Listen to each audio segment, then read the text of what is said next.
Երբ 1987 թվականի օգոստոսի 11-ին Երևանի Սունդուկյանի անվան թատրոնի արխիվում հայտնաբերեցին մի փակ ծրար։ Ոչ ոք չէր կարող պատկերացնել, թե ինչ գաղտնիք է թաքնված այդ դեղնած թղթերի մեջ։ Ծրարի վրա կարմիր մոմով կնքված էր անհայտ կնիկ, իսկ ներսում 3 նամակ, որոնք երբեք չէին հասել իրենց հասցեատիրոջը։ Նամակները գրված էին Մետաքսյա Սիմոնյանի ձեռքով, բայց ուղղված էին ոչ թե ընկերներին կամ ընտանիքին, այլ անհայտ անձանց Մոսկվայում։ Ինչու էին այդ նամակները թաքցված արխիվում։ Ով էր այն մարդը, ով կնքել էր ծրարը իր անձնական կնիքով։ Եվ ամենակարևորը, ինչպես է հնարավոր, որ Հայաստանի ամենասիրված դերասանուհու վերջին խոսքերը երբեք չլսեցին նրանք, ում համար դրանք նախատեսված էին։ Այս գաղտնիքը տասնամյակներ շարունակ պահպանվել է թատրոնի ցհին պատերի միջև, բայց այսօր, առաջին անգամ, մենք բացահայտում ենք այն ճշմարտությունը, որը կփոխի այն ամենը, ինչ դուք կարծում էիք, որ գիտեք Մետաքսյա Սիմոնյանի մասին։ Պատկերացրեք մի աղջկա, ով ծնվել է 1926 թվականի փետրվարի 21-ին Աշխաբադի Փոշոտ փողոցներում, հեռու հայրենի Հայաստանից։ Նրա ընտանիքը ապրում էր պարզ տանը, որտեղ ջուրը պետք էր բերել հարևան հորից, իսկ լույսը կերոսինե լամպից։ Բայց այդ աղջկա աչքերում այնպիսի կրակ էր վառվում, որը չէր կարող մարել ոչ մի աղքատություն։ Երբ նա 7 տարեկան էր, ընտանիքը տեղափոխվեց Երևան 1933 թվականին։ Եվ հենց այդտեղ, Երևանի թատրոնի մութ դահլիճում, փոքրիկ Մետաքսյան առաջին անգամ տեսավ բեմը, այն կախարդական աշխարհը, որտեղ մարդիկ կարող էին դառնալ թագուհիներ, հերոսներ, աստվածներ։ Նա վերադարձավ տուն եւ հայտարարեց մորը. Ես կլինեմ դերասանուհի։ Մայրը ժպտաց, կարծելով, որ սա երեխայի երազանք է, որը կանցնի, բայց Մետաքսյան երբեք չէր մոռանում իր երազանքները։ Տարիներ անցան, եւ այդ փոքրիկ աղջիկը դարձավ Երևանի Արվեստի Թատերական ինստիտուտի ուսանողուհի։ Նրա դասընթացը վարում էր Վ.Մ. Աջեմյանը, մարդ, ով իր աշակերտներից պահանջում էր ոչ թե տաղանդ, այլ արյուն, քրտինք եւ արցունքներ։ Մետաքսյան աշխատում էր այնպես, կարծես յուրաքանչյուր դաս նրա վերջին հնարավորությունն էր ապացուցելու, որ արժանի է բեմին։ Նա մնում էր թատրոնում մինչև ուշ գիշեր, վարժվելով դատարկ դահլիճում, երբ բոլորը արդեն գնացել էին տուն։ Պահակները հաճախ լսում էին նրա ձայնը, արձագանքվելով հին պատերից, եւ ասում էին, որ թատրոնում ապրում է ուրվական։ Բայց դա ուրվական չէր, դա Մետաքսյան էր, ով իր ողջ էությամբ ձգտում էր կատարելության։ 1948 թվականին նա ավարտեց ինստիտուտը եւ անմիջապես սկսեց աշխատել Սունդուկյանի անվան Հայաստանի թատրոնում։ Եվ հենց այնտեղ սկսվեց նրա իսկական ճանապարհը դեպի փառք եւ դեպի անհայտ վտանգ, որը սպասում էր նրանց թվերներում։ Բայց ինչու էր այդ երիտասարդ դերասանուհին, ով նոր է սկսում իր կարիերան, արդեն դառնում թիրախ նախանձի եւ ատելության։ Ով էր այն մարդը, ով սկսեց հետևել նրա յուրաքանչյուր քայլին, գրանցել նրա յուրաքանչյուր խոսքը, հավաքել նրա մասին տեղեկություններ, որոնք հետագայում կդառնային մահացու զենք։ Եվ ամենակարևորը,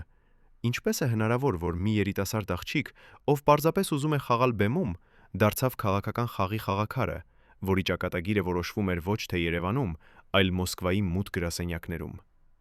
1950 թվականին, երբ Մետաքսյա Սիմոնյանը ստացավ Ստալինյան պարգևը երկրորդ աստիճանի, ամբողջ Երևանը խոսում էր նրա հաջողության մասին։ 24 տարեկան դերասանուհին դարձել էր ազգային հերոսուհի, նրա լուսանկարները կախված էին յուրաքանչյուր թատրոնի ֆոյեում, իսկ նրա անունը հնչում էր ռադիոյով։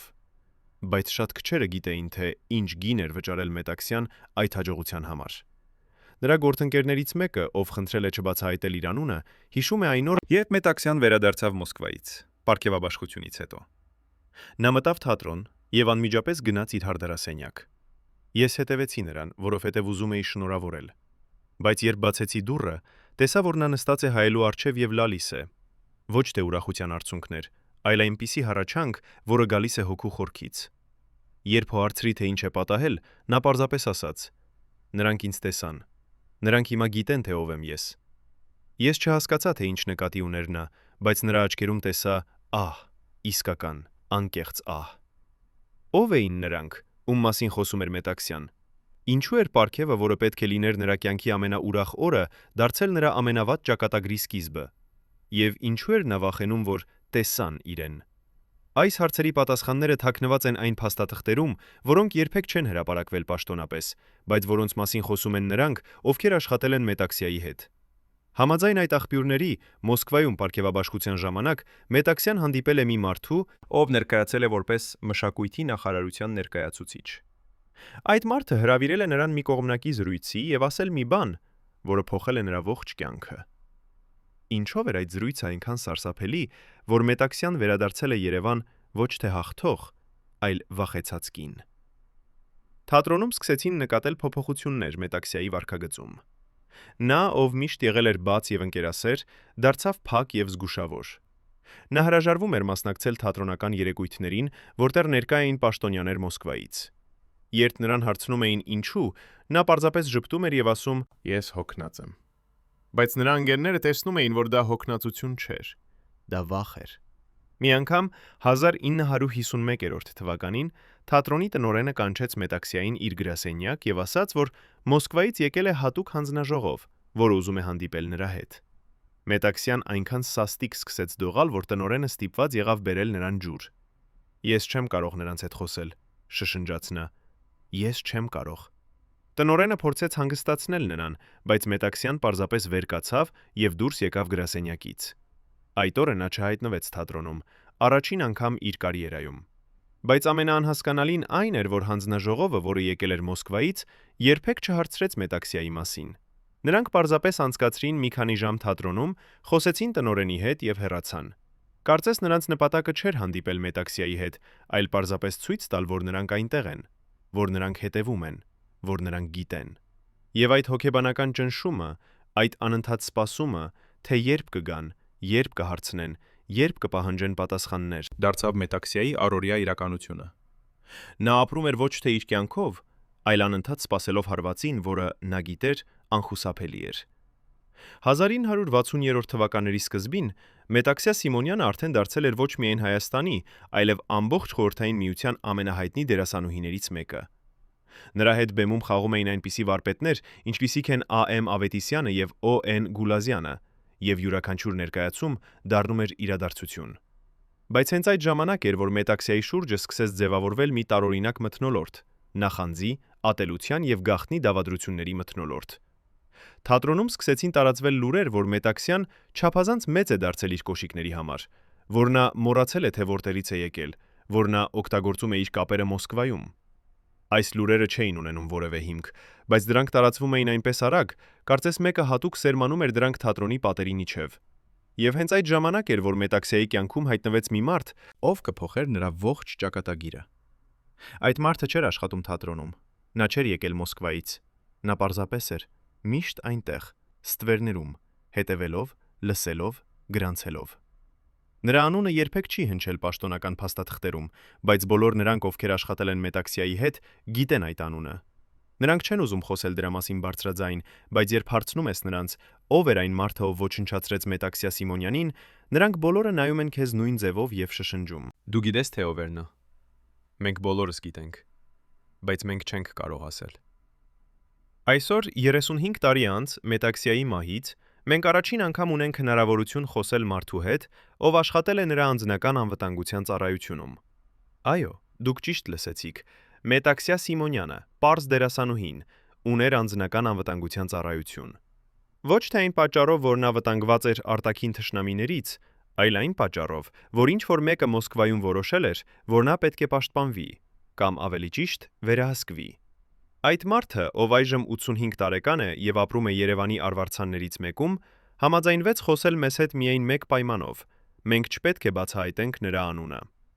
Ես տեսա այն ամենը, ասում է նա, նրա ձեռքերը դողում են, երբ նա վառում է ծխախոտը։ Ես տեսա, թե ինչպես էին նրանք ոչնչացնում նրան, օրորի, շաբաթ-շաբաթի, տարի-տարվա։ Եվ ես ոչինչ չկարողացա անել, որովհետև հրամանները գալիս էին վերևից, շատ վերևից։ Նա պատմում, թե ինչպես 1962 թվականին Մետաքսյայի տուն եկավ մի խումբ մարդիկ, ովքեր ներկայացան որպես մշակույթի նախարարության ներկայացուցիչներ։ Նրանք ասացին, որ Մետաքսյանը պետք է ունենա անձնական պահակ, որովհետև նա ազգային գանձ է եւ պետք է պաշտպանվի։ Մետաքսյան փորձեց հրաժարվել, բայց նրան ասացին, որ դա ոչ թե առաջարկ է, այլ հրաման։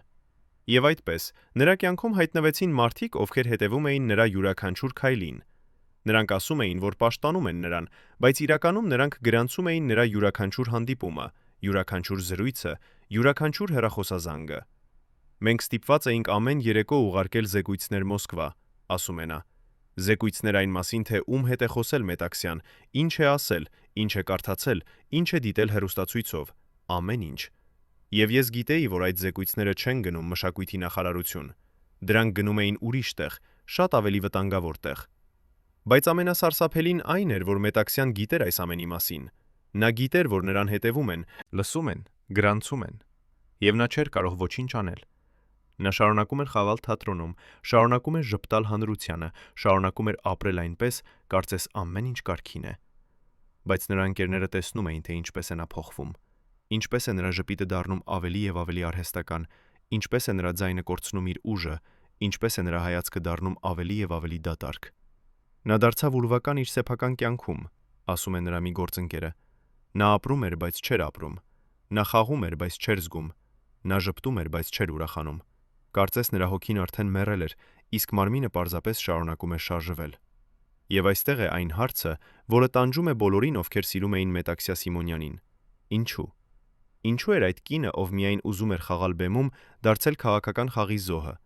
Ով էր այն մարդը Մոսկվայում, ով որոշեց, որ Մետաքսյա Սիմոնյանը պետք է ոչնչացվի։ Եվ ամենակարևորը, ինչ էր այն գաղտնիքը, որը Մետաքսյան իմացավ 1950 թվականին, երբ ստացավ ստալինյան պարգևը եւ որը դարձավ նրա մահավեճուռի սկիզբը։ Այս հարցերի պատասխանները թաքնված են այն նամակներում, որոնք հայտնաբերվեցին թատրոնի արխիվում։ Նամակներում, որոնք երբեք չհասան իրենց հասցեատիրոջը։ Նամակներում, որոնք կբացահայտեն ճշմարտությունը Մետաքսյա Սիմոնյանի մասին։ Մինչև վերջին պահը հավատացի, որ կփրկվենք, ասում է Մետաքսյայի անձնական պահակներից մեկը։ Նրա ձեռքերը դեռևս դողում են 35 տարի անց։ Ինչ գիտեր այս մարդը, ինչը մենք չգիտենք։ Այս երեկո 3 նախկին անդամներ Մետաքսյայի ներքին շրջանակից առաջին անգամ խոսում են այն գաղտնիքների մասին, որոնք պահել են տասնամյակներ շարունակ։ Նրանց բացահայտումները կփոխեն այն ամենը, ինչ դուք կարծում էիք, որ գիտեք վերջին օրերի մասին։ Ով էր այն կինը, ով գիշերները այցելում էր Մետաքսյայի տուն, թաքնված սև քողի տակ։ Ինչու էր Մետաքսյան յուրաքանչյուր հանդիպումից հետո այրում թղթեր իր բակում։ Եվ ամենակարևորը, ինչ էր գրված այն վերջին նամակում, որը նա փորձեց ուղարկել Մոսկվա, բայց որը երբեք չհասավ հասցեատիրոջը։ Այսօր 35 տարի լռությունից հետո ճշմարտությունը վերջապես կլսվի։ 1965 թվականին, երբ Մետաքսյա Սիմոնյանը ստացավ հայկական ՍՍՀ ժողովրդական արտիստուհու կոչումը, ամբողջ Երևանը տոնում էր։ Բայց ինչ-որ մեկը թատրոնում չէր տոնում։ Ինչ-որ մեկը, ով տարիներ շարունակ սպասել էր իր պահին։ Այդ մարդը չէր աշխատում բեմում։ Նա չէր լույսի տակ։ Նա ապրում էր ստվերներում, որպես թատրոնի վարչական տնօրենի օգնական։ Նրա անունը Արմենակ էր, եւ նա ուներ մի տարօրինակ սովորություն՝ գրանցել ամեն ինչ։ Յուրաքանչյուր զրույց, յուրաքանչյուր հանդիպում, յուրաքանչյուր կոնֆլիկտ թատրոնում։ Նա վարում էր մի փոքրիկ տետր, որը միշտ պահում էր իր ներքին գրպանում, եւ այնտեղ գրում էր ամեն ինչ, ամսաթվերով, ժամերով, անուններով։ Մարդիկ կարծում էին, որ նա պարզապես տարօրինակ է, բայց իրականում Արմենակը կառուցում էր ինչ-որ բան, որը կդառնար Մետաքսյայի դեմ ամենահզոր զենքը։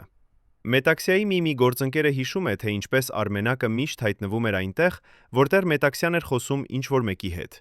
Նա երբեք չէր միջամտում զրույցին, պարզապես կանգնած էր մոտակայքում, կարծես սպասելով ինչ-որ բանի։ Եվ երբ զրույցը վերջանում էր, նա անմիջապես հեռանում էր իր փոքրիկ գրասենյակ եւ ինչ-որ բան գրում էր իր տետրում։ Մի անգամ Մետաքսյան նկատեց դա եւ հարցրեց նրան. «Ինչ է գրում»։ Արմենակը ժպտաց եւ ասաց. «Պարզապես հիշողություններ, Մետաքսյա ջան, պարզապես հիշողություններ»։ Բայց այդ ժպիտի մեջ ինչ-որ բան էր, որը ստիպեց Մետաքսյային զգալ սառը ցնցում ողնաշարով։ Նա հետո ասաց իր ընկերուհուն. «Այդ մարդը վտանգավոր է։ Նա հավաքում է ինչ-որ բան իմ դեմ։ Ես զգում եմ դա»։ Եվ Մետաքսյան սխալ չէր։ Արմենակը իսկապես հավաքում էր նյութեր նրա դեմ, բայց ոչ թե անձնական նախանձից, այլ ինչ-որ մեկի հրամանով։ Ո՞վ էր այդ մարդը, ով տվել էր նրան այդ առաջադրանքը։ Ինչու էր Արմենակը համաձայնվել դառնալ լրտես իր սեփական գործընկերների դեմ։ Եվ ամենակարևորը, ինչ էր նա գրում այդ տետրում, որը հետագայում կդառնար Մետաքսյայի մահավճիռը։ Այս հարցերի պատասխանները սկսեցին բացահայտվել միայն 1966 թվականին, երբ Արմենակը հանկարծ անհետացավ թատրոնից։ Նա չեկավ աշխատանքի մի առավոտ, եւ երբ մարդիկ գնացին նրա տուն, պարզվեց, որ նա գնացել է Մոսկվա։ Ոչ ոք չգիտեր ինչու, ոչ ոք չգիտեր, ոչ գիտեր որքան ժամանակով, ոչ ոք չգիտեր ինչ գործով։ Բայց երբ նա վերադարձավ 3 ամիս անց, նա այլևս չէր աշխատում թատրոնում։ Նա ստացել էր նոր պաշտոն, մշակույթի նախարարության հատուկ ներկայացուցիչ Երևանում։ Եվ նրա առաջին առաջադրանքը եղավ վերահսկել Մետաքսյա Սիմոնյանի գործունեությունը։ Բայց ինչու էր Մոսկվան այդքան հետաքրքրված մի պարզ դերասանուհու գործունեությամբ։ Ինչ էր Մետաքսյան արել, որ արժանացավ այդպիսի ուշադրության։ Կամ ավելի ճիշտ, ինչ էր նա իմացել, որ դարձրեց նրան վտանգավոր։ Պատասխանը թաքնված է այն զրույցում, որը տեղի ունեցավ 1950 թվականին Մոսկվայում, երբ Մետաքսյան ստացավ ստալինյան պարգևը։ Այդ զրույցի մասին երբեք չի խոսվել պաշտոնապես, բայց կա մի մարդ, ով ներկա էր այնտեղ, եւ ով այժմ 35 տարի անց համաձայնվեց խոսել մեզ հետ։ Այդ մարդը եղել է թարգմանիչ այդ հանդիպման ժամանակ, եւ նա հիշում է յուրաքանչյուր խոսք, որը ասվեց այդ սենյակում։ Մետաքսյային հրավիրեցին մի փոքրիկ գրասենյակ Կրեմլում, ասում է նա։ Այնտեղ նստած էր մի տարեց մարդ, ում անունը ես չեմ կարող ասել, բայց ով ուներ շատ մեծ իշխանություն։ Նա ասաց Մետաքսյային, որ նա հատուկ ուշադրության տակ է, որովհետև նա ներկայացնում է խորհրդային մշակույթը արտասահմանում։ Բայց հետո նա ասաց ինչ-որ բան, որը փոխեց Մետաքսյայի դեմքի արտահայտությունը։ Նա ասաց. «Մենք գիտենք ձեր ընտանիքի պատմությունը։ Մենք գիտենք, թե ինչ է պատահել ձեր հորը, եւ մենք կարող ենք օգնել ձեզ, եթե դուք օգնեք մեզ»։ Մետաքսյան սկսեց լալ։ Նա հասկացավ, որ նրանք գիտեն ամեն ինչ, եւ որ նա այլևս ազատ չէ։ Ինչ էր այն գաղտնիքը Մետաքսյայի ընտանիքի պատմության մեջ, որը դարձրեց նրան խոցելի։ Ինչ էր պատահել նրա հորը, որի մասին Մոսկվան գիտեր, բայց որի մասին Մետաքսյան երբեք չէր խոսել։ Եվ ամենակարևորը, ինչ էր Մոսկվան ուզում Մետաքսյայից, փոխարենը օգնելու նրան։ Այս հարցերը կմնան առանց պատասխանի, եթե մենք չգտնենք այն փաստաթղթերը, որոնք թաքնված են Մոսկվայի արխիվներում։ Բայց մի բան հստակ է. 1950 թվականից սկսած Մետաքսյա Սիմոնյանը այլևս չէր պատկանում իր ինքնին։ Նա դարձել էր գործիք, որը Մոսկվան օգտագործում էր իր սեփական նպատակների համար։ Եվ երբ այդ գործիքը դադարեց օգտակար լինել, այն պարզապես նետվեց աղբարք։ Պատկերացրեք, որ դուք բժիշկ եք, եւ ձեզ մոտ գալիս է ամենահայտնի դերասանուհին երկրում, գաղտնի հիվանդությամբ։ Նա խնդրում է ձեզ չգրանցել այդ այցելությունը, չպահել որևէ փաստաթուղթ, չասել ոչ ոքի։ Դուք համաձայնվում եք, որովհետև նա ազգային հերոսուհի է։ Բայց հետո դուք հասկանում եք, որ այդ հիվանդությունը ոչ թե ֆիզիկական է, այլ ինչ-որ բան շատ ավելի խորը, ինչ-որ բան, որը կապված է նրա անցյալի հետ, նրա ընտանիքի հետ, նրա գաղտնիքների հետ։ Եվ դուք հասկանում եք, որ եթե այդ գաղտնիքը բացահայտվի, դա կոչնչացնի ոչ միայն նրան, այլև ձեզ։ Ինչ կանեիք դուք այդ իրավիճակում։ Կպահպանեիք գաղտնիքը, թե կխոսեիք։ 1970 թվականների սկզբին Մետաքսյա Սիմոնյանը սկսեց այցելել մի անհայտ բժշկի, Երևանի արվարձաններից մեկում։ Այդ բժիշկը, ով այժմ 95 տարեկան է եւ ապրում է Ռուսաստանում, համաձայնվեց խոսել մեզ հետ միայն մեկ պայմանով. մենք չպետք է բացահայտենք նրա անունը կամ դեմքը։ Նա պատմում է, թե ինչպես Մետաքսյան առաջին անգամ եկավ նրա մոտ ուշ երեկոյան, երբ կլինիկան արդեն փակ էր։ Նա թակեց դուռը եւ երբ բժիշկը բացեց, նա պարզապես ասաց. «Ես Մետաքսյա Սիմոնյանն եմ, եւ ինձ օգնություն է պետք»։ Բժիշկը հրավիրեց նրան ներս եւ Մետաքսյան սկսեց պատմել իր պատմությունը։ Պատմություն, որը բժիշկը երբեք չէր լսել նախկինում եւ որը փոխեց նրա ողջ պատկերացումը Մետաքսյա Սիմոնյանի մասին։ Նա ասաց ինձ, որ տառապում է անքնությունից, հիշում է բժիշկը, բայց դա ոչ թե սովորական անքնություն էր։ Նա ասաց, որ չի կարող քնել, որովհետև երբ փակում է աչքերը, տեսնում է դեմքեր։ Դեմքեր մարդկանց, ում նա երբեք չի տեսել իր կյանքում, բայց ովքեր ինչ-որ կերպ ծանոթ են նրան։ Նա ասաց, որ այդ դեմքերը խոսում են նրա հետ, ասում են նրան բաներ, որոնք նա չի հասկանում, բայց որոնք ստիպում են նրան արթնանալ սարսափից։ Բժիշկը կարծեց, որ դա հոգեբանական խնդիր է եւ առաջարկեց Մետաքսյային այցելել հոգեբույժի, բայց Մետաքսյան հրաժարվեց։ Նա ասաց, որ եթե նա գնա հոգեբույժի մոտ, Մոսկվան կիմանա եւ ամեն ինչ կավարտվի։ Նրանք սպասում են, որ ես սխալվեմ, ասաց նա։ Նրանք սպասում են, որ ես թույլ տամ ին պահպանողականությունը եւ հետո նրանք կհարձակվեն։ Բժիշկը փորձեց հասկանալ, թե ով են նրանք, բայց Մետաքսյան չէր ուզում խոսել։ Նա պարզապես խնդրեց դեղեր, քնելու համար, դեղեր հանգստանալու համար։ դեղեր մոռանալու համար։ Եվ բժիշկը տվեց նրան այդ դեղերը, չգիտենալով, որ այդպես նա օգնում է Մետաքսիային դանդաղ ինքնասպանության մեջ։ Որովհետև այդ դեղերը, որոնք պետք է օգնեին նրան քնել, իրականում սկսեցին փոխել նրա անձնավորությունը։ Մետաքսյան դարձավ ավելի եւ ավելի անջանջատված իրականությունից, ավելի եւ ավելի կախված դեղերից, ավելի եւ ավելի մոտ այն սահմանին, որտեղ վերադարձ չկա։ Եվ ամենասարսափելին այն էր, որ ինչ-որ մեկը Մոսկվայում գիտեր այս ամենի մասին։ Ինչ-որ մեկը հետևում էր Մետաքսիայի յուրաքանչյուր քայլին, յուրաքանչյուր այցելությանը բժշկի մոտ, յուրաքանչյուր դեղին, որը նա ընդունում էր։ Եվ այդ մարդը սպասում էր իր պահին։ Բայց ինչպես էր Մոսկվան իմանում այս ամենի մասին։ Ո՞վ էր այն մարդը, ով տեղեկացնում էր նրանց Մետաքսիայի յուրաքանչյուր շարժման մասին։ Պատասխանը կրկին մեզ տանում է Արմենակի մոտ, այն մարդուն, ով դարձել էր Մետաքսիայի ստվերը։ Արմենակը ոչ միայն հետևում էր Մետաքսիային թատրոնում, նա նաև վարձել էր մարդկանց, ովքեր հետևում էին նրան դրսում։ Այդ մարդիկ գրանցում էին նրա յուրաքանչյուր այցելությունը, յուրաքանչյուր հանդիպումը, յուրաքանչյուր զրույցը։ Եվ ամեն երեկո Արմենակը ուղարկում էր զեկույց Մոսկվա, մանրամասն նկարագրելով Մետաքսիայի օրը։ Այդ զեկույցները պահվում էին հատուկ դոսիեում, որը կոչվում էր Օբյեկտ Մ։ Եվ այդ դոսիեն աճում էր օր-օրի, շաբաթ-շաբաթի, տարի-տարվա, մինչև այն դարձավ այնքան հաստ, որ Մոսկվան որոշեց ժամանակն է գործել։ 1976 թվականին Մետաքսյա Սիմոնյանը ստացավ նամակ Մոսկվայից։ Նամակում գրված էր, որ նա պետք է ներկայանա մշակույթի նախարարություն կարևոր հարցի քննարկման համար։ Մետաքսյան գիտեր, որ այդ հրավերը իրականում հրաման է, եւ որ եթե նա չգնա, հետևանքները կլինեն ծանր։ Նա գնաց Մոսկվա, եւ այնտեղ նրան ասացին ինչ-որ բան, որը փոխեց նրա ողջ կյանքը։ Ինչ էր այդ կարևոր հարցը, որի մասին խոսեցին նրա հետ։ Ինչու Մետաքսյան վերադարձավ Երևան ավելի վախեցած, քան երբևէ, եւ ամենակարևորը, ինչու նա սկսեց գրել այն նամակները, որոնք հետագայում հայտնաբերվեցին թատրոնի արխիվում,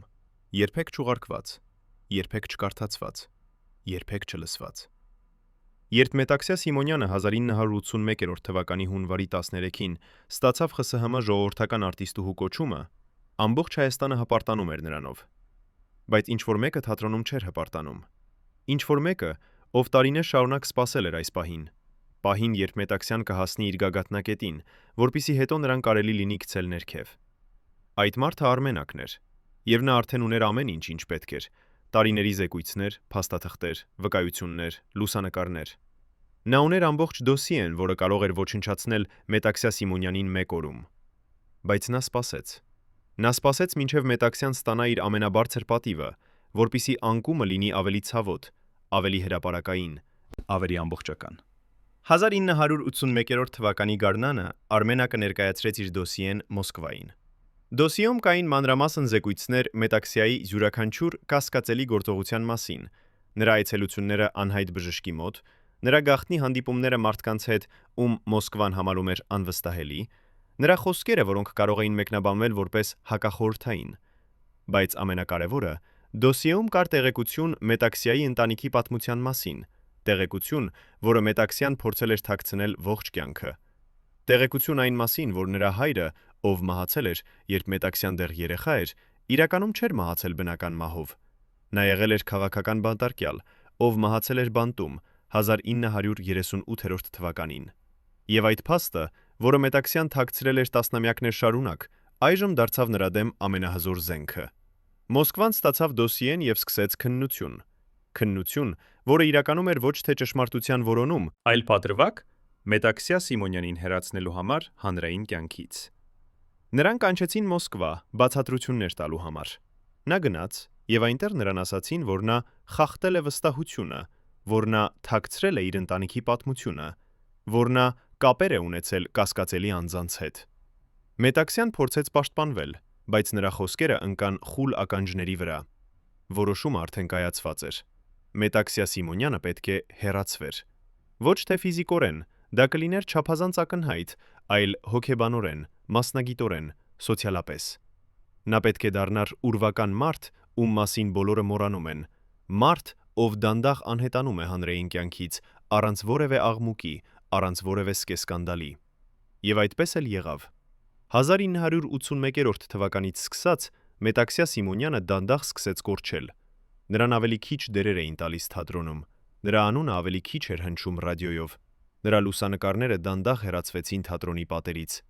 Կարծես ինչ-որ մեկը ջնջում էր նրան պատմությունից, օր-օրի, շաբաթ-շաբաթի, տարի-տարվա։ Եվ Մետաքսյան չէր կարող ոչինչ անել։ Նա փորձեց պայքարել, փորձեց խոսել, փորձեց բացատրել, բայց ոչ ոք չէր լսում։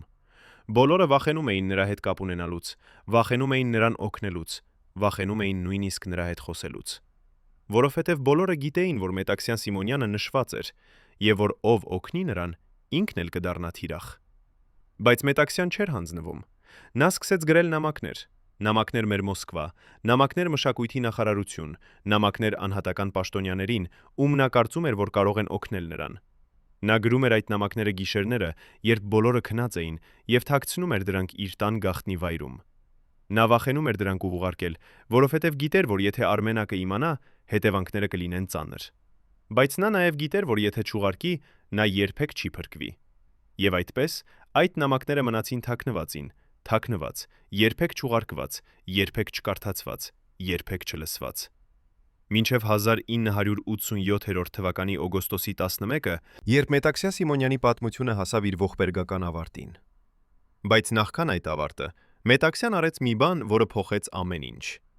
Նա վերցրեց այդ նամակները, դրեց դրանք մի ծրարի մեջ, կնքեց այն իր անձնական կնիքով եւ թողեց թատրոնի արխիվում, մի նշումով. բացել միայն իմ մահից հետո։ Նա գիտեր, որ ինչ-որ օր, ինչ-որ մեկը կգտնի այդ ծրարը եւ կկարդա այն ամենը, ինչ նա ուզում էր ասել, բայց չկարողացավ։ Եվ այդ օրը եկավ, 35 տարի անց։ Այսօր, առաջին անգամ, մենք բացում ենք այդ ծրարը եւ կարդում ենք Մետաքսյա Սիմոնյանի վերջին խոսքերը։ Խոսքեր, որոնք կբացահայտեն ճշմարտությունը նրա մասին։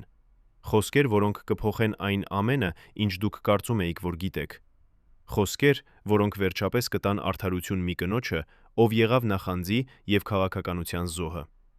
Բայց դա պատմություն է հաջորդ գլխի համար։ Այժմ մենք պետք է հարցնենք ինքներս մեզ. ինչու։ Ինչու էր Մետաքսյա Սիմոնյանը, մի կին, ով միայն ուզում էր խաղալ բեմում, դարձել այդպիսի դաժան խաղի զոհը։ Ով էր իսկապես պատասխանատու նրա ողբերգության համար։ Արմենակը, ով հավաքեց դոսիեն, Մոսկվան, ով տվեց հրամանները, թե մենք բոլորս, ովքեր լռեցինք, երբ տեսանք, թե ինչպես է մի անմեղ կին դանդաղ ոչնչացվում մեր աչքի առջև։ Պատկերացրեք, որ դուք մեկ եք այն 12 մարդկանցից, ովքեր գիտեին ամեն ինչ Մետաքսյա Սիմոնյանի մասին։ Յուրաքանչյուր բժշկական գաղտնիք, յուրաքանչյուր փախուստի պլան, յուրաքանչյուր թաքնված վախ, որը տանջում էր նրան գիշերները։ Այժմ պատկերացրեք, որ պետք է ընտրեք՝ պահպանել ձեր հավատարմությունը, թե փրկել ձեր կյանքը։ 1985 թվականի ամռանը այդ 12 մարդիկ կատարեցին ընտրություն, որը փոխեց Հայաստանի պատմությունը։ Ինչն ստիպեց նրանց դավաճանել իրենց ղեկավարին, կնոջը, ով վստահել էր նրանց ավելի քան ինքն իրեն։ Նրանցից մեկը, ով այժմ ապրում է Երևանի հին թաղամասերից մեկում եւ ով 32 տարի չի խոսել այս մասին, վերջապես համաձայնվեց բացել իր սիրտը։ Այն, ինչ նա մեզ ասաց, ցնցեց մեզ մինչև ոսկորների խորքը։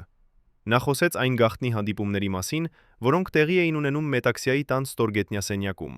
այնտեղ, որտեղ նույնիսկ պատերն ունեին ականջներ։ Նա խոսեց այն կնոջ մասին, ով գալիս էր գիշերները, ծածկված սև քողով, եւ ում ինքնությունը մինչև այսօր մնում է գաղտնիք։ Նա խոսեց այն վերջին գիշերվա մասին, երբ Մետաքսյան հավաքեց իր ամենամոտ մարդկանց եւ ասաց նրանց ինչ-որ բան, որը ստիպեց նրանց բոլորին լռել 32 տարի շարունակ։ Այդ 12 մարդկանցից յուրաքանչյուրը ստորագրել էր հատուկ փաստաթուղթ, որը պարտավորեցնում էր նրանց երբեք չբացահայտել այն, ինչ տեսել եւ լսել էին Մետաքսյայի տանը։ Այդ փաստաթուղթը չէր պահվում թատրոնի արխիվում, ոչ էլ մշակույթի նախարարությունում։ Այն ուղարկվել էր ուղակի Մոսկվա, մի հատուկ բաժին, որը զբաղվում էր հատուկ կարևորության անձանց պաշտպանությամբ։ Բայց ինչու էր Մետաքսյա Սիմոնյանը, պարզ դերասանուհին, դարձել հատուկ կարևորության անձ։ Ինչ էր նա իմացել, որը պահանջում էր այդպիսի անսովոր միջոցներ։ Եվ ամենակարևորը, ինչու այդ 12 մարդիկ, ովքեր երդվել էին պաշտպանել նրան, վերջում դարձան նրա ամենամեծ թշնամիները։ Այս հարցերի պատասխանները թաքնված են այն ստորգետնյա սենյակում, որտեղ Մետաքսյան պահում էր իր ամենամեծ գաղտնիքները։ Սենյակում, որը գոյություն ուներ նրա տան տակ, բայց որի մասին ոչ ոք չգիտեր, բացի այդ 12 մարդկանցից։ 1985 թվականի մայիսին Մետաքսյան հրավիրեց այդ 12 մարդկանց իր տուն, ուշ գիշերվա ժամին, երբ փողոցները արդեն դատարկ էին։ Նրանք եկան մեկ առ մեկ, տարբեր ժամերի, տարբեր ճանապարհներով, որpիսի ոչ ոք չնկատի, որ նրանք բոլորը գնում են նույն տուն։ Մետաքսյան սպասում էր նրանց ստորգետնյա սենյակում, այն տեղում, որտեղ նա պահում էր իր ամենաթանկարժեք գաղտնիքները։ Սենյակի պատերը ծածկված էին հաստ գորգերով, որpիսի ոչ մի ձայն չկարողանա դուրս գալ։ Սեղանի վրա դրված էր մի փոքրիկ արկղ, որը կնքված էր 3 տարբեր կնիքներով։ Երբ բոլորը հավաքվեցին, Մետաքսյան փակեց դուռը եւ սկսեց խոսել։ Նրա ձայնը դողում էր, բայց խոսքերը հստակ էին։ Նա ասաց նրանց, որ այն, ինչ նա պատրաստվում է ցույց տալ, կփոխի նրանց ողջ կյանքը, որ եթե նրանք որոշեն մնալ եւ տեսնել, նրանք երբեք չեն կարողանա վերադառնալ իրենց նախկին կյանքին, որ նրանք կդառնան այդ գաղտնիքի մասնակիցներ եւ որ այդ գաղտնիքը կապ կունենա նրանց հետ մինչեւ իրենց վերջին շունչը։ 12 մարդիկ նայեցին միմյանց։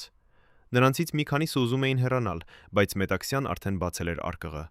Ներսում կային փաստաթղթեր, հին, դեղնած, որոշները պատրված, որոշները այրոշները այրված եզրերից։ Մետաքսյան վերցրեց առաջին փաստաթուղթը եւ սկսեց կարդալ։ Դա նամակ էր, գրված 1938 թվականին։ Նամակ, որը ուղարկվել էր Մոսկվայից Երևան։ Նամակում խոսվում էր Մետաքսյայի հոր մասին, այն մարդու մասին, ով մահացել էր, երբ Մետաքսյան դեռ փոքր աղջիկ էր։ Բայց այդ նամակում գրված էր ինչ-որ բան, որը Մետաքսյան երբեք չէր ասել ոչ ոքի։ Գրված էր, որ նրա հայրը չէր մահացել բնական մահով, նա չէր մահացել հիվանդությունից։ Նա մահացել էր բանտում, որտեղ նրան պահել էին որպես ժողովրդի թշնամի։ Եվ ավելին, նամակում գրված էր, որ Մետաքսյայի հայրը չէր եղել պարզ բանտարկյալ։ Նա եղել էր ինչ-որ մեկը շատ ավելի կարևոր, ինչ-որ մեկը, ում անունը ջնջվել էր բոլոր պաշտոնական փաստաթղթերից, ինչ-որ մեկը, ում գոյությունը Մոսկվան ուզում էր մոռացնել։ 12 մարդիկ լսում էին լռությամբ։ Մետաքսյան շարունակեց կարդալ.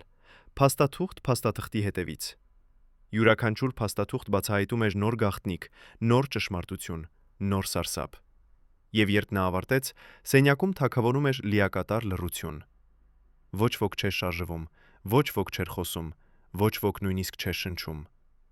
Հետո դանդաղ մեկը հարցրեց. Ինչու ես ցույց տալիս մեզ այս ամենը։ Ինչու հիմա։ Մետաքսյան նայեց նրան եւ ժպտաց, տխուր, հոգնած ժպիտով։ Որովհետև, ասաց նա, ես գիտեմ, որ ինձ համար ժամանակը սպառվում է։ Որովհետև ես գիտեմ, որ նրանք շուտով կգան ինձ համար։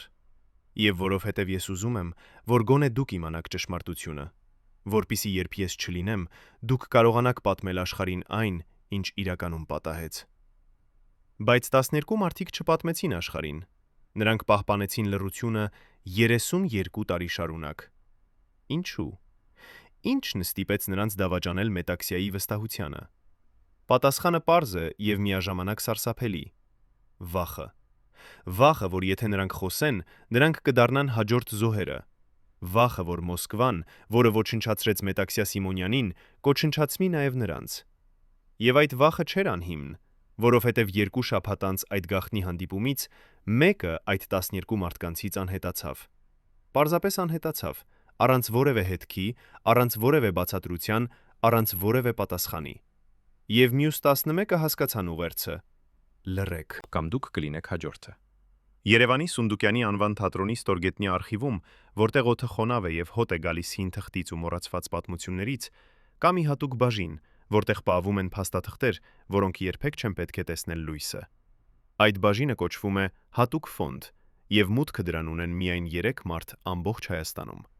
Այնտեղ, հին փայտե դարակների վրա, պահվում են դոսիեներ այն մարդկանց մասին, ովքեր եղել են հատուկ ուշադրության տակ խորհրդային ժամանակներում։ Մետաքսյա Սիմոնյանի դոսիեն այնտեղ է, հաստ, ծանր, լի գաղտնիքներով, որոնք կարող են փոխել Հայաստանի պատմությունը։ Բայց ամենաարժեքավոր այդ դոսիեում չէ։ Ամենաարժեքավորը թաքնված է մի փոքրիկ արկղում, որը կանգնած է դոսիեի հետևում, արկղում, որը կնքված է կարմիր մոմով եւ որի վրա գրված է բացել միայն պետական անվտանգության թույլտվությամբ։ Այդ արկղի մասին գիտեն շատ քչերը, եւ դրա բովանդակությունը մնում է գաղտնիք մինչեւ այսօր։ Բայց մենք խոսեցինք մի մարդու հետ, ով տեսել է այդ արկղի ներսում պահվող փաստաթղթերը։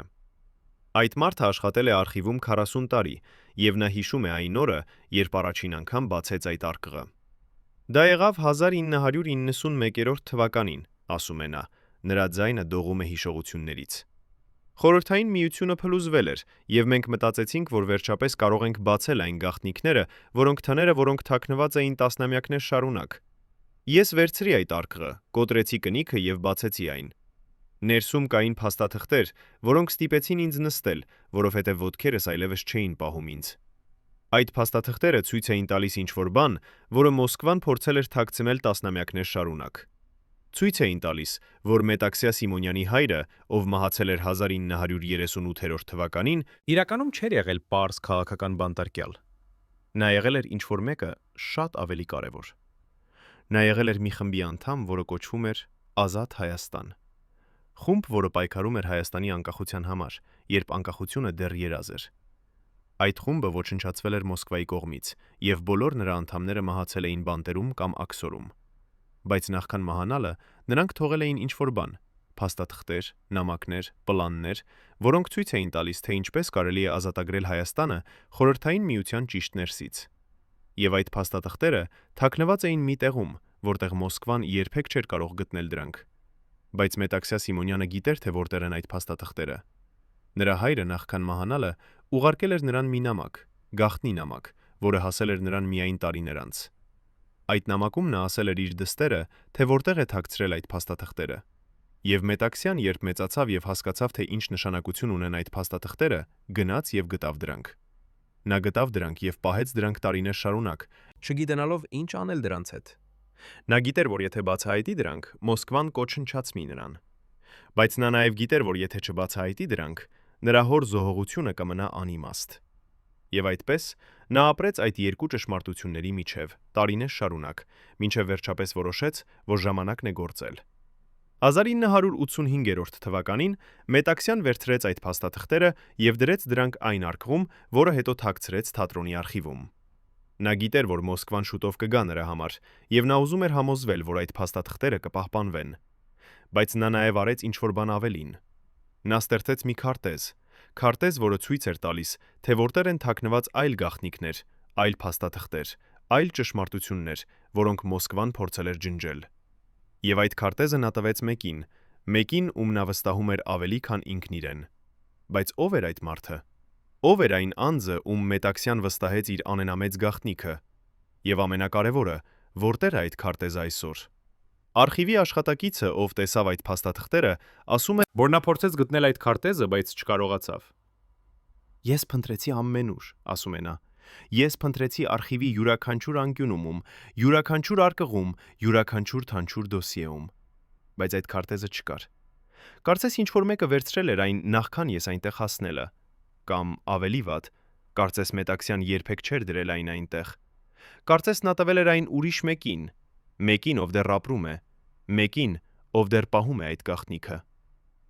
Եվ եթե դա ճիշտ է, եթե այդ քարտեզը դեռ գոյություն ունի, եթե ինչ-որ մեկը դեռ պահում է այն,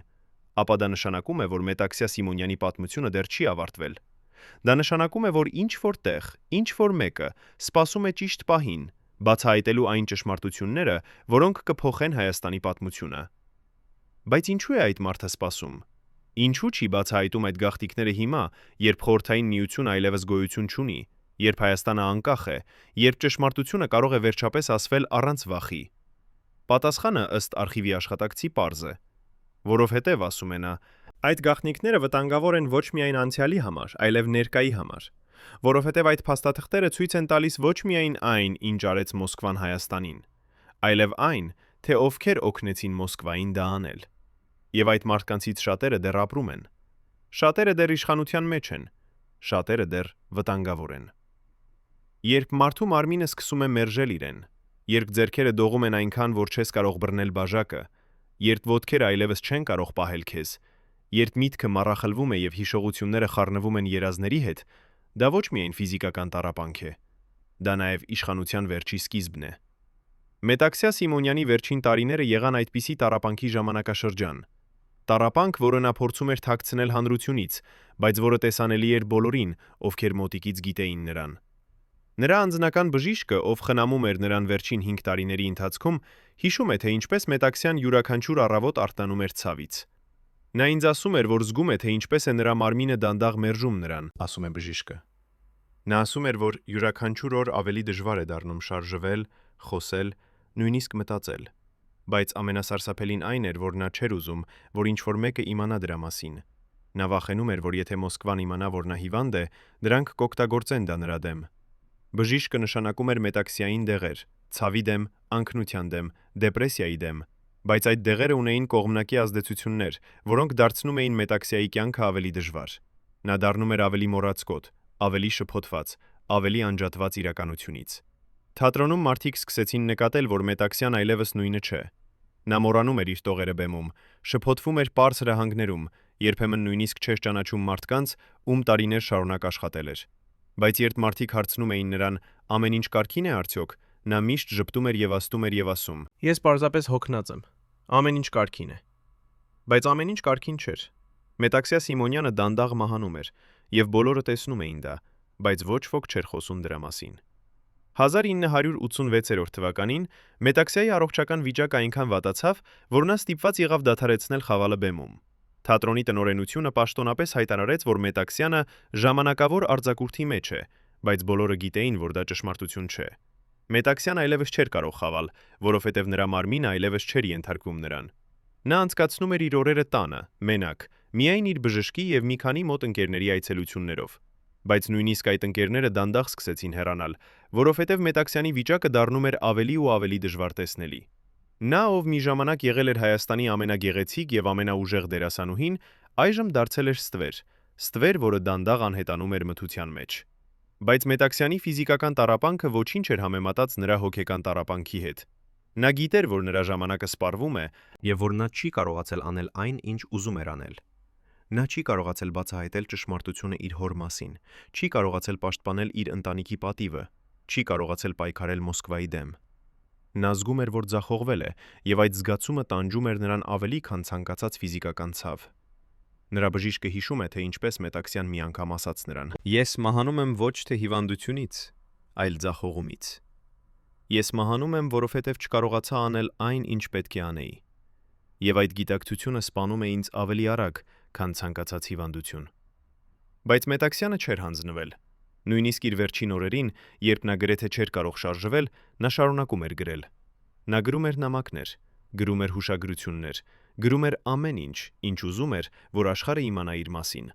Եվ այդ գրվածքները նա թաքցնում էր տարբեր տեղերում՝ իր տանը, թատրոնում, նույնիսկ ընկերների տներում։ Նա ստեղծում էր մի ողջ ցանց գաղտնիքների, որոնք պետք է բացահայտվեին նրա մահից հետո։ Բայց ամենակարևոր գաղտնիքը, այն քարտեզը, որը ցերտալես ցույց էր տալիս, թե որտեղ են թաքնված նրա հոր փաստաթղթերը, նա տվեց միայն մեկ մարդու։ Եվ այդ մարդը պահպանեց այդ գաղտնիքը մինչև այսօր։ Ո՞վ է այդ մարդը։ Եվ ինչու է նա դեռ պահում այդ գաղտնիքը 32 տարի անց Մետաքսիայի մահից։ Առաջին անգամ 35 տարվա ընթացքում այն կին, ով պատասխանատու էր Մետաքսյա Սիմոնյանի անձնական անվտանգության համար վերջին ամիսներին, համաձայնվեց խոսել տեսախցիկի առջև։ Նրա ձեռքերը դողում են, երբ նա վառում է ծխախոտը եւ նստում հին աթոռին, Երևանի արվարձանների մեկ փոքրիկ բնակարանում։ Այն, ինչ նա մեզ պատմեց, ցնցեց մեզ մինչև ոսկորների խորքը։ Նա խոսեց այն վերջին գիշերվա մասին, երբ Մետաքսյան հավաքեց իր ամենամոտ մարդկանց եւ բաժանեց նրանց միջև 12 ծրար, յուրաքանչյուրը կնքված տարբեր գույնի մոմով՝ կարմիր, սև, ոսկեգույն։ Յուրաքանչյուր ծրարի վրա գրված էր մեկ անուն, ոչ թե ստացողի անունը, այլ այն մարդու անունը, ում համար այդ ծրարը նախատեսված էր բացվելու։ Եվ այդ անուններից մեկը եղավ Արմենակը, այն մարդը, ով տարիներ շարունակ հետապնդել էր Մետաքսյային, հավաքել էր նրա դեմ դոսիե, ուղարկել էր զեկույցներ Մոսկվա։ Ինչու էր Մետաքսյան ուղարկում ծրար իր ամենամեծ թշնամուն։ Ինչ էր այդ ծրարի մեջ, որը կարող էր փոխել ամեն ինչ։ Եվ ամենակարևորը, արդյոք Արմենակը երբևէ ստացավ այդ ծրարը, թե այն դեռ թաքնված է ինչ-որտեղ, սպասելով իր պահին։ Այն կինը, ում անունը մենք չենք կարող բացահայտել նրա անվտանգության համար։ Հիշում է այն գիշերը այնպես, կարծես դա երեկ էր։ 1987 թվականի օգոստոսի սկզբին, երբ Երևանը տոգորվում էր ամառային շոքից, Մետաքսյան հրավիրեց իր տուն 5 մարդկանց, այն 5 մարդկանց, ում նա վստահում էր ավելի քան ինքն իրեն։ Նրանք եկան առանձին, տարբեր ժամերի, տարբեր ճանապարհներով։ Մետաքսյան սպասում էր նրանց իր ննջասենյակում, որտեղ հին փայտե սեղանի վրա դասավորված էին 12 ծրար։ Երբ բոլորը հավաքվեցին, Մետաքսյան փակեց դուռը եւ սկսեց խոսել։ Նրա ձայնը թույլ էր, բայց խոսքերը հստակ էին։ Նա ասաց. «Այն, ինչ ես ձեզ տալու եմ այսօր, կփոխի Հայաստանի պատմությունը։ Բայց միայն այն դեպքում, եթե դուք լինեք բավականաչափ արիացի, օգտագործելու դա ճիշտ ժամանակին։ Ես չեմ ասում ձեզ, թե երբ է այդ ժամանակը, Դուք ինքներդ կիմանաք, դուք կզգաք, երբ Հայաստանը պատրաստ կլինի լսելու ճշմարտությունը։ Հետո նա վերցրեց առաջին ծրարը, այն, որը կնքված էր կարմիր մոմով, վրան գրված էր մի անուն, որը ստիպեց բոլորին լռել։ Արմենակ Գրիգորյան։ Մետաքսյան բարձրացրեց ծրարը եւ ասաց. Այս ծրարը պետք է հասնի Արմենակին։ Ոչ հիմա, ոչ վաղը, այլ այն օրը, երբ նա հասկանա, թե ինչ է արել։ Այն օրը, երբ նա կզգա, որ իր խիղճը այլևս չի թողնում նրան ապրել։ Այդ օրը տվեք նրան այս ծրարը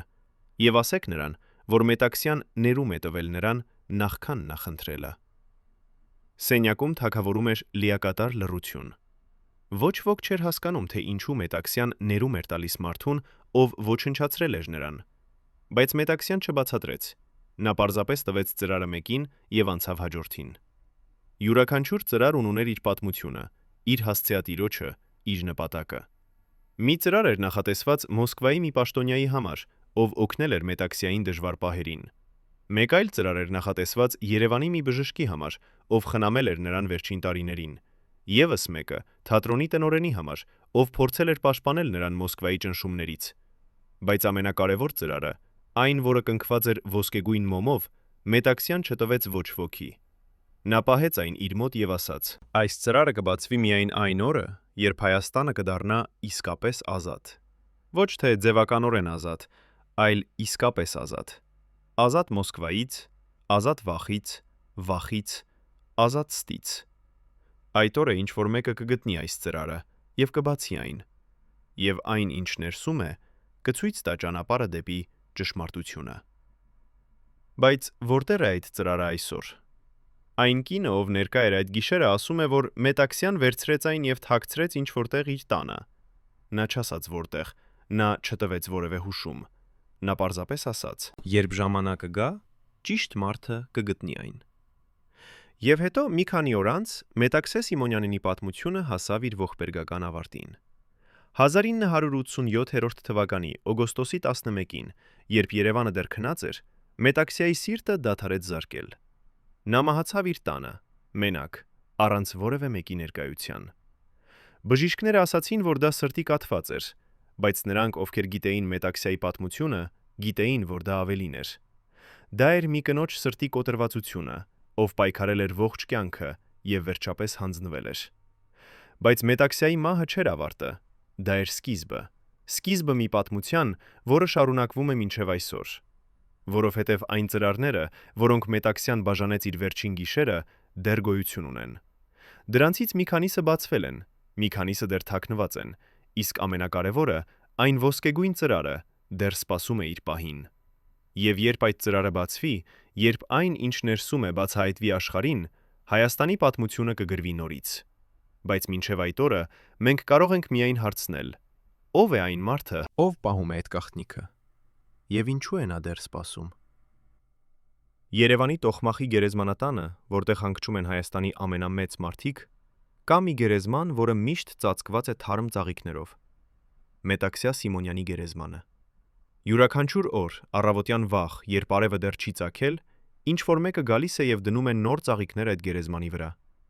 Ոչ ոք չգիտե ով է այդ մարդը։ Ոչ ոք երբեք չի տեսել նրա դեմքը։ Գերեզմանատան պահակները ասում են, որ այդ մարդը գալիս է 32 տարի շարունակ, յուրաքանչյուր օր, առանց բացառության։ Նույնիսկ ձմռանը, երբ ձյունը ծածկում է ամեն ինչ, նույնիսկ ամռանը, երբ շոգը անտանելի է, այդ մարդը գալիս է եւ թողնում է իր ծաղիկները։ Ով է այդ մարդը։ Ինչու է նա այդքան նվիրված Մետաքսյայի հիշատակին։ Եվ ամենակարևորը,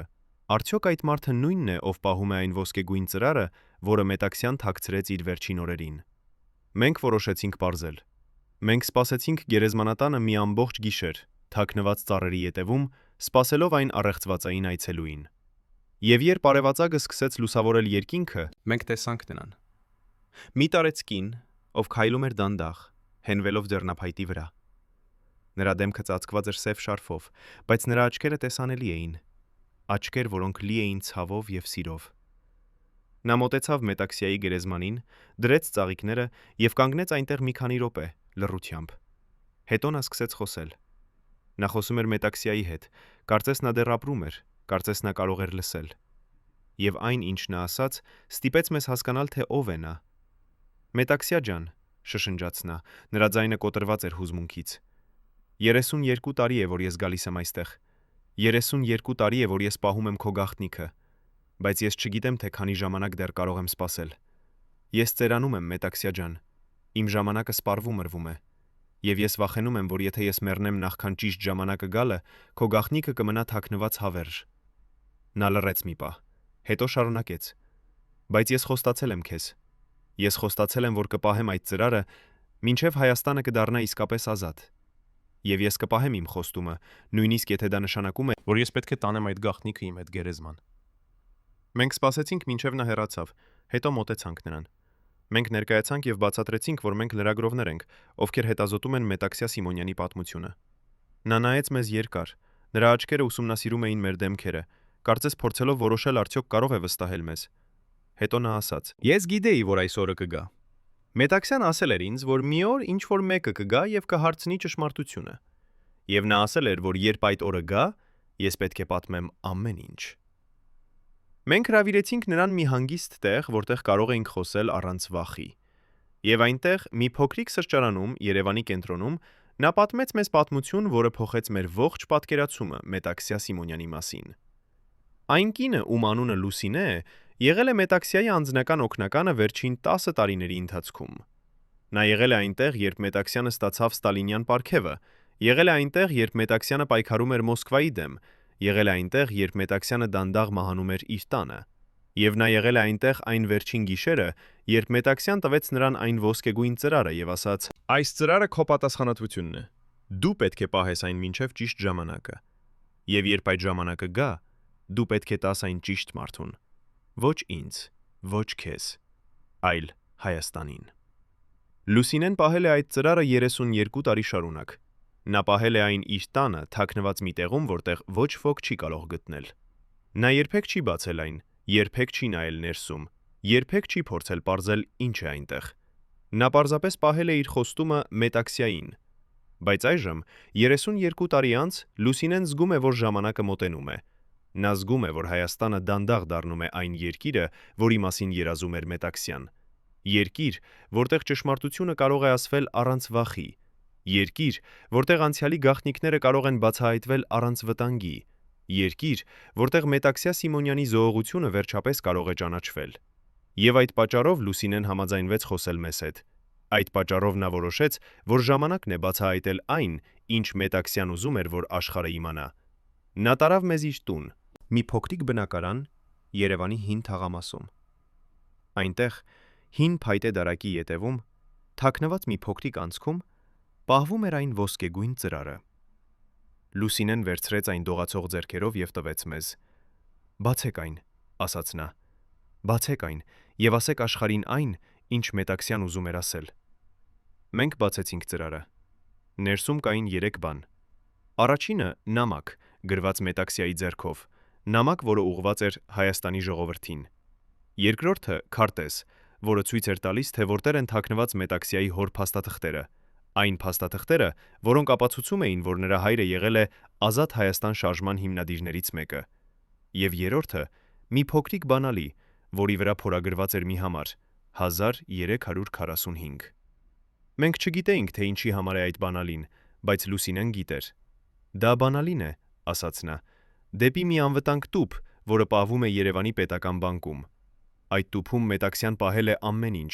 բոլոր փաստաթղթերը, բոլոր նամակները, բոլոր ապացույցները, որոնք ցույց են տալիս, թե ինչպես Մոսկվան ոչնչացրեց նրան։ Եվ այժմ, 32 տարի անց, այդ ապացույցները վերջապես կարող են տեսնել լույսը։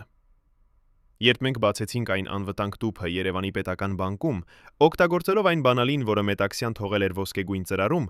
մենք գտանք ինչ-որ բան, որը փոխեց ամեն ինչ։ Տուփում կային հարյուրավոր փաստաթղթեր, նամակներ, զեկույցներ, լուսանկարներ, ձայնագրություններ։ Յուրաքանչյուր փաստաթուղթ էր մի կտոր այն մեծ գլուխկոտրուկի, որը կոչվում էր Մետաքսյա Սիմոնյանի կյանքը։ Բայց ամենակարևոր փաստաթուղթը եղավ մի նամակ, որը գրված էր 1987 թվականի օգոստոսի 10-ին, 1 օր առաջ Մետաքսյայի մահից։ Այդ նամակում Մետաքսյան գրել էր ամեն ինչ, ինչ պատահել էր նրա հետ, ամեն ինչ, ինչ արել էր Մոսկվան, ամեն ինչ, ինչ նա ուզում էր, որ աշխարհը իմանա։ Եվ այդ նամակի վերջում նա գրել էր մի բան, որը ստիպեց մեզ լալ։ Ես գիտեմ, որ շուտով կմեռնեմ, գրել էր Մետաքսյան։ Ես զգում եմ դա իմ ոսկորներում, իմ սրտում, իմ հոգում։ Բայց ես չեմ վախենում մահից։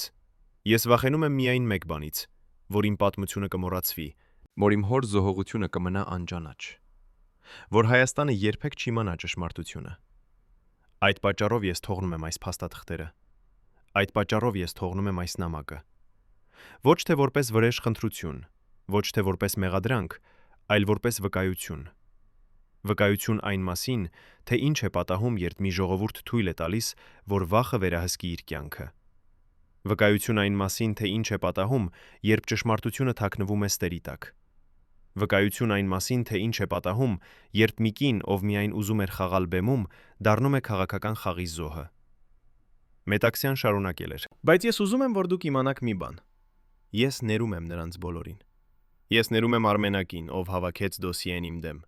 Ես ներում եմ Մոսկվային, որը տվեց հրամանները։ Ես ներում եմ նույնիսկ այն մարդկանց, ովքեր լռեցին, երբ տեսան, թե ինչպես եմ ես տառապում։ Ես ներում եմ նրանց, որովհետև ես հասկանում եմ, որ նրանք նույնպես զոհեր էին։ Զոհեր մի համակարգի, որը ստեղծված էր վախի եւ ստի վրա։ Բայց ես չեմ ներում մի բանը՝ լռությունը։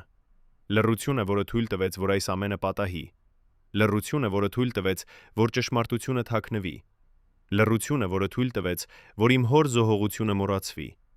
Այդ լռությունը ես չեմ կարող ներել, եւ այդ պատճառով ես թողնում եմ այս փաստաթղթերը, որպեսզի Հայաստանը երբեք չմոռանա, թե ինչ է պատահում, երբ մենք լռում ենք։ Մենք կարդացինք այդ նամակը բարձրաձայն, եւ երբ ավարտեցինք, Լուսինեն լալիս էր։ 32 տարի, ասաց նա։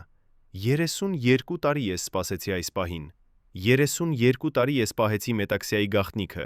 եւ այժմ վերջապես աշխարհը կիմանա ճշմարտությունը։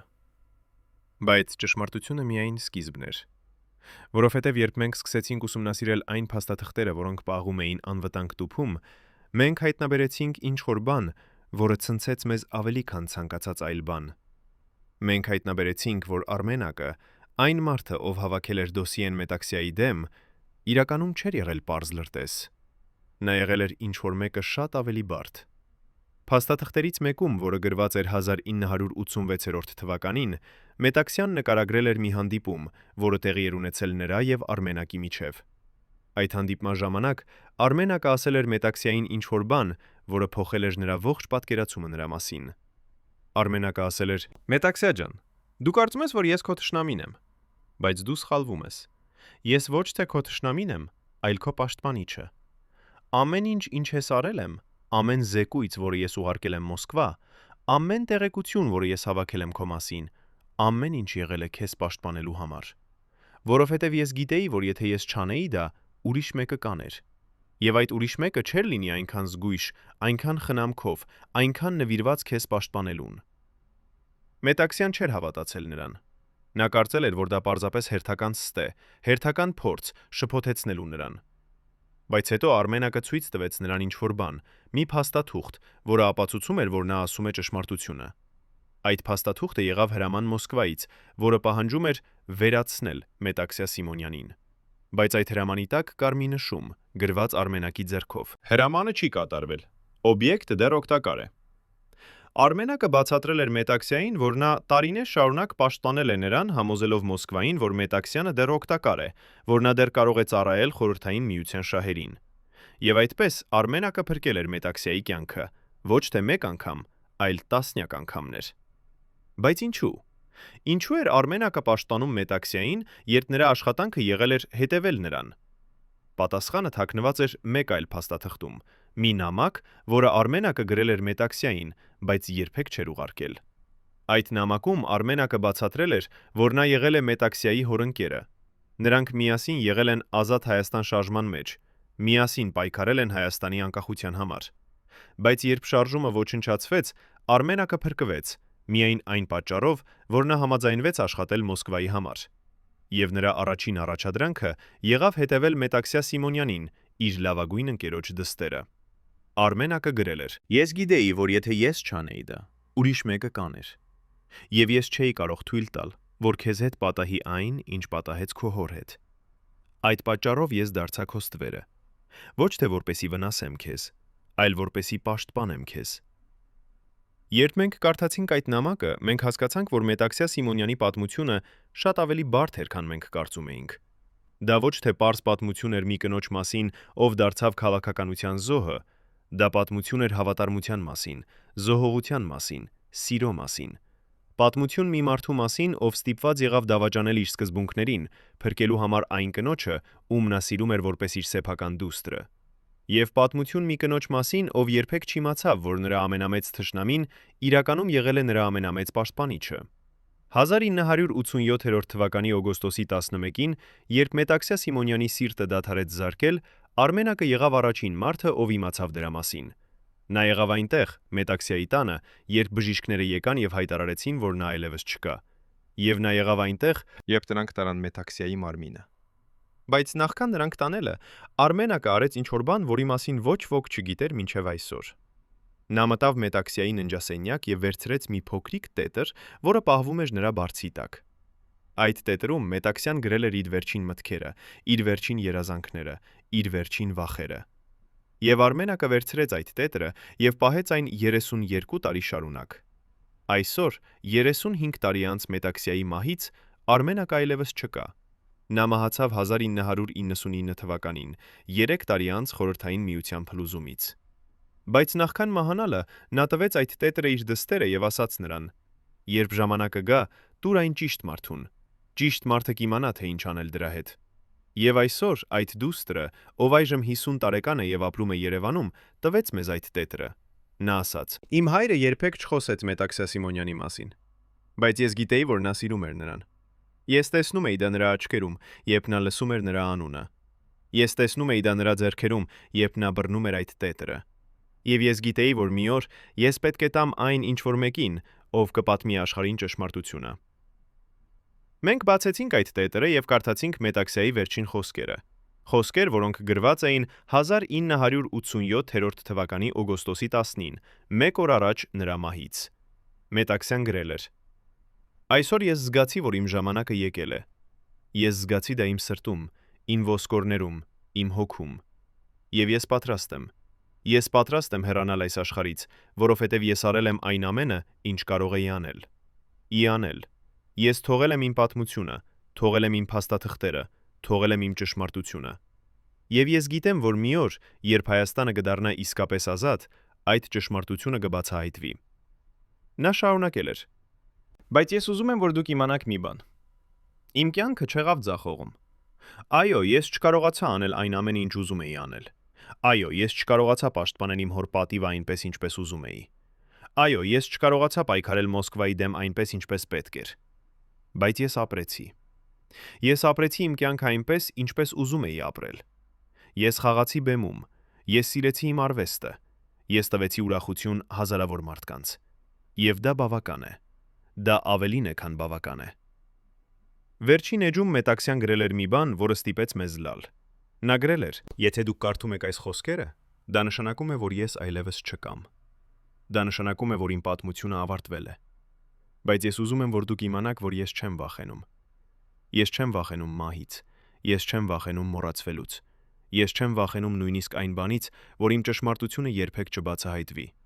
որովհետև ես գիտեմ, որ ճշմարտությունը միշտ գտնում է իր ճանապարհը։ Միշտ։ Եթե ոչ այսօր, ապա վաղը։ Եթե ոչ վաղը, ապա տարիներ անց։ Բայց ճշմարտությունը միշտ գտնում է իր ճանապարհը դեպի լույսը»։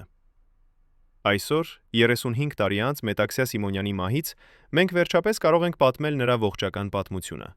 Պատմություն մի կնոջ մասին, ով ծնվել է 1926 թվականի փետրվարի 21-ին Աշխաբադում, աճել է Երևանում, դարձել է Հայաստանի ամենասիրված դերասանուհին եւ մահացել է 1987 թվականի օգոստոսի 11-ին 51 տարեկան հասակում։ Պատմություն մի կնոջ մասին, ով պայքարել է իր ողջ կյանքը, ոչ թե փառքի համար, ոչ թե հռչակի համար, այլ ճշմարտության համար։ Ճշմարտության, որը վերջապես բացահայտվեց։ Բայց Մետաքսյայի պատմությունը ավելին է, քան պարզապես մի կնոջ պատմությունը։ Դա պատմություն է ամբողջ սերնդի մասին։ Սերնդի, որը ապրեց Խորհրդային Միության ստվերում։ Սերնդի, որը ստիպված եղավ ընտրել հավատարմության եւ ազատության միջև։ Սերնդի, որը տառապեց լռությունից։ Եվ դա պատմություն է մեր բոլորի մասին։ Մեր մասին, ովքեր այսօր ապրում ենք ազատ Հայաստանում, բայց ովքեր դեռ կրում ենք այդ անցյալի ծանրությունը։ Մետաքսյա Սիմոնյանի պատմությունը հիշեցնում է մեզ, որ ճշմարտությունը միշտ պետք է ասվի, որ լռությունը միշտ վտանգավոր է, որ մենք երբեք չպետք է մոռանանք նրանց, ովքեր զոհվեցին մեր ազատության համար։ Արդյոք Մետաքսյան զոհ էր նախանձի, թե քաղաքականության։ Պատասխանը երկուսն էլ։ Նա զոհ էր մի համակարգի, որը կառուցված էր նախանձի եւ վախի վրա։ Համակարգի, որը ոչնչացնում էր ամեն ինչ, ինչ գեղեցիկ էր, ամեն ինչ, ինչ ճշմարիտ էր, ամեն ինչ, ինչ ազատ էր։ Բայց Մետաքսյան նաև ավելին էր, քան զոհ։ Նա էր մարտիկ, ով պայքարել է մինչև վերջ։ Նա էր հերոսուհի, ով երբեք չհանձնվեց։ Նա էր կին, ով թողեց մեզ ժառանգություն։ Ժառանգություն ճշմարտության, արիության, սիրո։ Այսօր, երբ մենք կանգնում ենք Մետաքսյայի գերեզմանի մոտ Տոխմախի գերեզմանատանը, մենք տեսնում ենք ոչ միայն մի գերեզման։ Մենք տեսնում ենք խորհրդանիշ այն ամենի, ինչ Հայաստանը կորցրել է, եւ այն ամենի, ինչ Հայաստանը կարող է դառնալ։ Մենք տեսնում ենք հիշեցում, որ ազատությունը երբեք չի գալիս հեշտությամբ, որ ճշմարտությունը միշտ պահանջում է զոհողություն, որ մենք երբեք չպետք է վերցնենք որպես ինքնըստինքյան այն ազատությունները, որոնք ունենք այսօր։ Եվ մենք տեսնում ենք հույս, որ Մետաքսյայի պատմությունը, որը վերջապես պատմվեց, կօգնի մեզ կառուցել ավելի լավ ապագա, որտեղ ոչ մի կին երբեք չի ստիպված լինել ընտրել իր արվեստի եւ իր ճշմարտության միջև։ Ապագա, որտեղ ոչ մի մարդ երբեք չի ստիպված լինել ապրել վախի մեջ։ Ապագա, որտեղ Հայաստանը իսկապես ազատ է։ Բայց մի հարց մնում է անպատասխան։ Արդյոք Արմենակը երբևէ ստացավ այն կարմիր ծրարը, որը Մետաքսյան թողել էր նրա համար։ Արդյոք նա երբևէ իմացավ, որ Մետաքսյան ներել էր նրան։ Արդյոք նա երբևէ կարդաց այն նամակը, որտեղ Մետաքսյան գրել էր, որ հասկանում է, թե ինչու նա արեց այն, ինչ արեց։ Մենք երբեք չենք իմանա։ Արմենակը տալավ այդ գաղտնիքը իր հետ գերեզման։ Բայց գուցե դա ավելի լավ է։ Գուցե որոշ գաղտնիքներ պետք է մնան գաղտնիք։ Գուցե որոշ հարցեր պետք է մնան անպատասխան, որովհետև կյանքը միշտ ավելի բարդ է, քան մենք կարծում ենք։ Եվ ճշմարտությունը միշտ ունի ավելի քան մեկ երես։ Հարգելի հեռուստադիտողներ, եթե դուք հետևել եք այս ողբերգական պատմությանը մինչև վերջ, գրեք մեկնաբանություններում, որ քաղաքից եք։ Մեզ համար կարևոր է իմանալ, թե որտեղ Մետաքսյան Սիմոնյանը դեռ հիշվում է։